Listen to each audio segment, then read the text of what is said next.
အရှုံးလို့ပြောတာအရန်ရိုင်းတယ်အဲ့စာလီဗာပူးလို့သုံးဥပမာသူမအတွက်ဆိုအရာရာကိုလီဗာပူးပေးထားတယ်တို့ပါတို့အတိတ်စင်ကအကြိမ်များစွာလီဗာပူးပြီးမှရှက်စစ်ကိုတီထွင်နိုင်ခဲ့တယ်တို့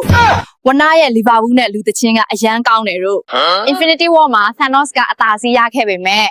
Endgame မှာတော့ Thanos ပဲ Liverpool တယ်တို့ဒရီယာကဘော့စစ်မှာနီပွန်နဲ့ဂျာမန်တွေ Liverpool သွားခဲ့တယ်တို့ရာဇဝင်မှာထပ်တဘလူးကမကိုLiverpool ပေးရတယ်လို့လင်္ကာဒီပရှင်ကြီးရေမင်းကအချစ်ရှုံးငါကဘောရှုံးဆိုပေမဲ့မင်းကဘာမှဖြစ်ဘူးငါကအလုပ်ပြုတ်တော့ကွာ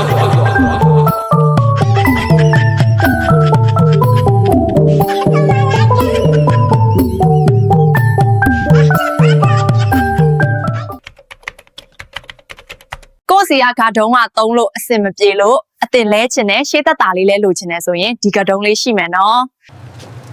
ကတုံးတွေရမယ်နော်တယောက်ပဲကြံတော့တယ်ဒီကတုံးကိုဝယ်မယ်ဆိုအကနဲ့လဲရှင်းလို့ရတယ်နော်ဝယ်ကြအောင်မလားဟော